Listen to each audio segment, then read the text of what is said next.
जहाँ जो सोवत हैं, जो सोवत हैं सो खोवत हैं, जो जागत हैं सो पावत हैं, उठ जाग मुसाफिर भोर में।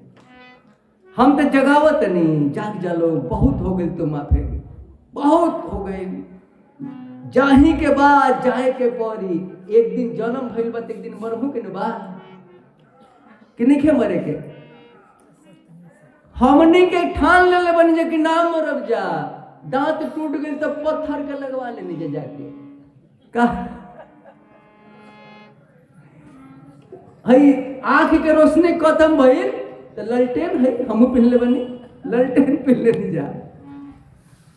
कान से कम सुना तो मशीन डाल लेनी जा, मशीन। आई बाल जब उजर हो जाई करिया मेहंदी, आ ब्यूटी पार्लर में जाके एकदम लीपा पोती को के आ दिखावे नहीं जा कि अभी तो हम जवान बानी। भैया कतना बुढ़ापा के छुपाई बन डेंटिंग पेंटिंग कह के लीपा पोती कह के कतनो छुपाईबा, लेकिन सच्चाई तो सामने अबे करी एक दिन। सच्चाई छुप नहीं सकती बनावट के वसूलों से, और खुशबू आ नहीं सकती कभी कागज के फूलों से। अच्छा, यदि हमने की स्टेट बैंक में 1 लाख रुपया कर्जा ले बनी जा, अब बैंक वजह से नोटिस भेजता, और नोटिस डाकिया से कहते ले जो भग, हम ना ले नोटिस। तो नोटिस ना लेला से बैंक कर्जा माफ कर दी ना नु करी। एक दिन बैंक खिसियाई आ बाखरपुर थाना के खबर दी, ए फलानवा के पकड़ के जेल में डाल, कर्जा ले 1 लाख रुपया। याद रख लो, कतनो करिया मेहंदी लगा लो, पत्थर के दांत लगा लो, लेकिन जहिया समय आ जाई कुर्की वारंट हो जाई, जाए के बाद जाए के पड़ी। अब हम बता देता नहीं कर्म के विधान, एक बाद हमने के वाणी के विराम दे देंगे। एगो सुंदर सजन कसाई के नाम रुवस में जानते नहीं, सजन कसाई, सदन कसाई असली नाम रहे सदन कसाई, कलिकाल के हवे, कलयुगे के हवे। बरियार भक्त भइले सदन कसाई। कसाई के घर में जन्म ले रहे। जब बाप बुढ़ा गए तो परिवार के भोजन चलावे खातिर वो मांस बेचे लगले, लेकिन उनका परिवार में काट के लोग अपने से खस्सी बकरी काट के बेचत रहे। लेकिन सदन कसाई बहुत कोमल हृदय के रहे, लेकिन ना ना हम बध ना करब, दूसरा से मांस कीन के ले आवो, सब बेच के वही में जो पैसा बाचे परिवार चलावस। एगो बटखारा रख रहे, ध्यान से कथवा सुनी लोग, एक कलजू के कथा। तो वही बटखरवा से नाप के देश एक दिन पंडित जी अले वही रास्ता से, कहले अरे सदनी का करते रे, अरे बटखारा ना हवे, ठाकुर जी हवे, शालिग्राम पत्थर हवे, राम राम तू का कहले, भगवान के खून के हाथे छुअत रे। अब तो सदन कसाई के आंख में आंसू आ गए, पश्चाताप कर लगले कि भगवान माफ कर दिह, हम ना जानत रहनी है कि तू शालिग्राम हव। अब पंडित जी से कहले सदन के, पंडित जी एकरा के रउआ ले जाई आ गंगा जल में दूध में नहवा के एकरा के मंदिर में रख दे, पूजा करो। गलती जन हो गई लोग माफी मांगत नहीं भगवान से। जब पंडित जी लेके गईले मंदिर में, दूध से गंगा जल से नहवा के मंदिर में रखले,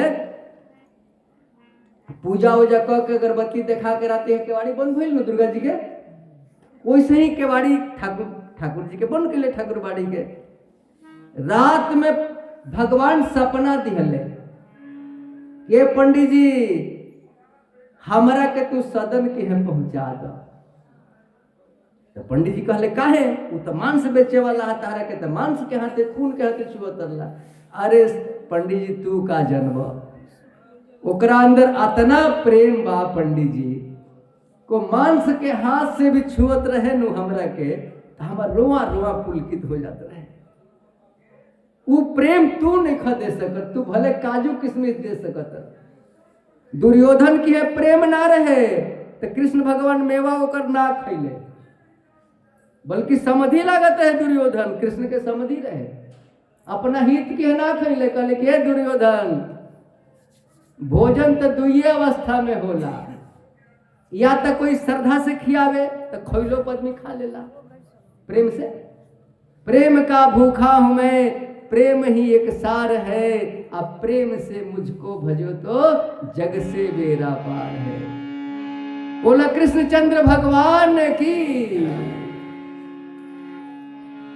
तब पंडित जी लेके सदन कसाई के यहाँ गई, कहले कि ये सदन ये भगवान के तू ही राख, हमरा लगे ना रही, भगवान हवे, अरे हाँ रे हमरे के सपना दिले बड़े कि हमरे को जे पहुंचा दो। अब सदन का केले कि तरजुई बटखारा मांस हो जे छोड़ दिले, आ झोला में ठाकुर जी के लिहले, ध्यान से रुआ सबे सुनब कथवा के, आ चल दिले कहवा तो बद्री का आश्रम की ओर चल दिले, जना जगन्नाथपुरी चल दिले, जगन्नाथपुरी। अब पैदल, पहले तो पैदल लोग चलत रहे नु, मिर्जो चौकी पैदल, पैतियो पैदल, अरे हम तो बटेश्वर स्थान अपना माई संगे पैदल गइल बानी, राती के जा रुके के पड़ल रहे, पहले बहुत पहले छोट रहनी था पैदल गइल रहनी जब बटेश्वर। तो रात में एक जगह जब सदन रुकले तो घर में दुई आदमी रहे, पति पत्नी नौजवान जोड़ा, तो सदन ठहर गए, अपन खाना पीना ले गए, खैले तो एगो बिछौना उछौना लोग दे दिया। अरे पहले बात ये होते रहे, पहले बड़ा प्रेम रहे, बहुत प्रेम का, पहले के प्रेम हम देखले बानी, रघु सब देख ले, यदि कोई के हित आ जात रहे तो हमनी के दूसरा के से पिछवाड़ी से तरकारी आ जाई, कोई के से दाल आ जाई, अरे बेडशीट लेके दे रहे फलानवा के बेडशीट नहीं के, यदि फलानवा खेते गइल बा तो अगल बगल के लोग आके हित के सेवा कर दिया। अब तो दहेज के पैसा अपन भाई नहीं खे जानत कि भैया को रुपया पर लेके के ठीक कर ले भाई, सही बात बा कि ना, भाई तक के पता नहीं के होत, 50,000 में बियाह ठीक भइल बा, अपना भैया से का कही 5 लाख में ठीक कर ले भाई, बताओ बियाह में प्रेम, बरियाती जाए खातिर लोग जूता चादर मांगत रहे, पहले तो बड़ा गरीबी रहे नु, अरे फलानवा के जूता तोरा गोड़ में आ जाई, आ देबहू वाला मनगर देते रहे, दे तो हो करा बराती जाए के बाद, अब जाना मांग के, अब देखा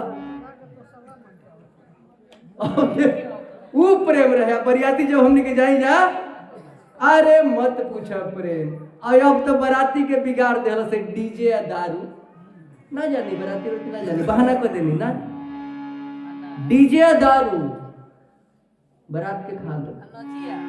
अरे अब कहे के नहीं के, पहले तो नाच बहरी से आवत रहे नु, घर के लोग देखत रहे, अब तो घर के लोग नाचता आ बहरी के लोग देखता।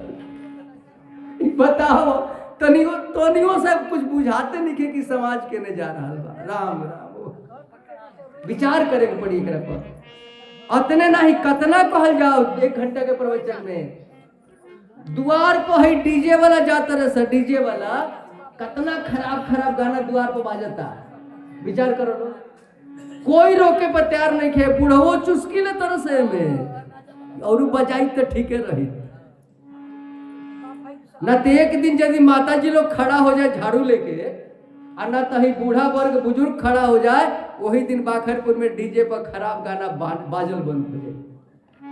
हिम्मत करे के पड़ी भाई, चुस्की मत ले लोग, समाज बिगड़ रहा बा, चुस्की मत लोग, एकरा के रोका लोग, रोकल जा सकता, ऐसा कोनो बात नहीं है, लेकिन हमनी के बहाना करते नहीं जगह मालूम बा, सुने के तो हमरो मन बड़ डीजे वाला गाना का कोरी, ई लइकेवे कुल्लू नहीं खसमाना, अरे रहे ना तो बहाना बाजी, कुछ ना करे के तो गांव खत्म हो जाए, विचार करे के पड़ी। तो माता जी लोग से भी निवेदन बा हमार, असली सत्संग ही है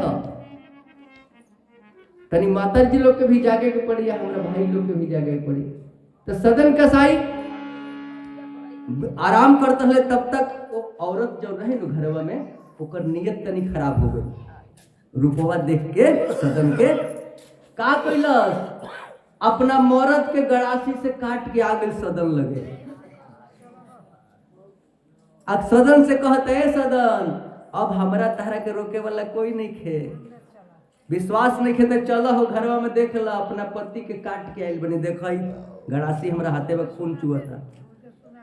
सदन कहले कि ना भाई तू कुछ हो कह, लेकिन हम गलती ना करब, तू चाहे अपना पति के काट के आई भाई लोग से कुछ हो गलती ना करो। कलश की यदि तू हमरा संगे ना रहब तो अभी हल्ला करके समाज के बोलाई आ कहब कि हमारे मर्द के तू ही कटले पड़ा। क्रिया चरित्र सदन कहले कि तू माई कुछ हो कह द, लेकिन हम धर्म अपन ना बन के रख। उहे कैलस, हल्ला कर लगल, रोए लगल, अपन कपड़ा फाड़ दिल, साड़ी उड़ी। कलश कि हमारा संगे उल्टा पुल्टा करे खातिर हमारा पति के मार दिले बा। अब तो लोग ओकर दोनों हाथे काट दिलस, के हथवे से मरले बड़े। सदन के दोनों हाथ कटा गए, समाज यह निर्णय दिलस एकरा हाथ के काट दो। सदन कहले कि प्रभु के जौन इच्छा। वही में कुछ लोग मिलल कि कपड़ा से बांधियो दिलस, आ झोला में ठाकुर जी बाड़े शालिग्राम पत्थर। जब सदन आगे चलले तो जगन्नाथ भगवान अपना पंडा के सपना दिले, एगो हमार बहुत अनन्य भक्त आवता, ओकर दोनों हाथ कटल बा, पालकी जल्दी ले जाओ, के पालकी पर बैठा के ले आओ। पंडा पालकी लेके गई, देखलस कि दोनों हाथ कटल, यही आदमी बा। पालकी बैठल से ले आके जगन्नाथ महाराज के सामने खड़ा कर दिला। सदन के दोनों आंख से गंगा जमुना के धार बहे लागल, और हैसी हाथ फैलौले कि भगवान हमार का कसूर रहे कि हमार दोनों हाथ कट गए। वही समय सबके सामने सदन के दोनों हाथ ठीक हो गए। प्रेम से बोला जगन्नाथ भगवान की। सत्य कहीं व्यर्थ ना जाता। कलयुग के कथा, कटल का दोनों हाथ ठीक हो गए। अब सदन जब मंदिर में खा पी के आराम कैले राति था, तो भगवान सपना में अले। तो भगवान से सदन पूछत रहे कि भगवान हमार दोनों हाथ काहे कटल, दोस्तों मेहरारू के रहे। तब भगवान कहले कि अगला जन्म में तू कुछ गलती के लिए रहा। का के लिए रहनी अगला जन्म में वो बताई। तो अगला जन्म में तू महात्मा रहा, माला जपत रहला, ध्यान लगौले रहला। एगो गाय भागल रहे कसाई के हाथ से छूट के, और गैया तह कुटिया के पीछे लुका गई रहे। आ तले कसैया पहुंचल, आ तू इशारा कर दिला कि पीछे बिया, मुंह से तो ना बोलला, हाथ से इशारा कैला। गैया पकड़ा गई, कसैया ले जाके गैया के काट दिलस। यह जन्म में वो जौन औरत रहे नु, जौन तहरा पर कलंक लगौलस, वो गाय रहे और ओकर पति कसाई रहे। गाय बन के अपना पति से बदला लेहलस। कसाई इनका कटल रहे थी, कसाई के कटलस। तो कसाई पति बनल रहे कि पत्नी, गैया पत्नी बनल रहे। आ तू दोनों हथवा से देखौले रहला, तो दोनों हथवा तहार कटल। लेकिन भगवान से तू उतने प्रेम कैला कि भगवान तहरा के दोनों हाथ फेर दे दिले। तो माता जी लोग, गलती तो सबसे भइल बा, लेकिन यदि भगवान के भक्त बन जाई जा, तो भगवान जी से सदन कसाई के दोनों हाथ दिले, हमनियों के दे दी। ये में दूर है नहीं। प्रेम से बोला गुरुवर भगवान की। तो अब वाणी के एक जे विश्राम हमनी के देवे के, एकरा से पहले एगो भजन ले नहीं जाना, और फिर भगवान जब चाहिए तो हमनी के सत्संग के लाभ मिली का। कैसे कि जाड़ा के रात में बा, अब फिर सत्संग कहल, कथा कहल, ठंडा के रात बा, ठीक नहीं। कैसे कि बिहाने हमनी के फिर रथ के लेके जाए के बा आगा। कई दिन से प्रक्रिया चलती है। बोले गायत्री माता की। मन में तरंग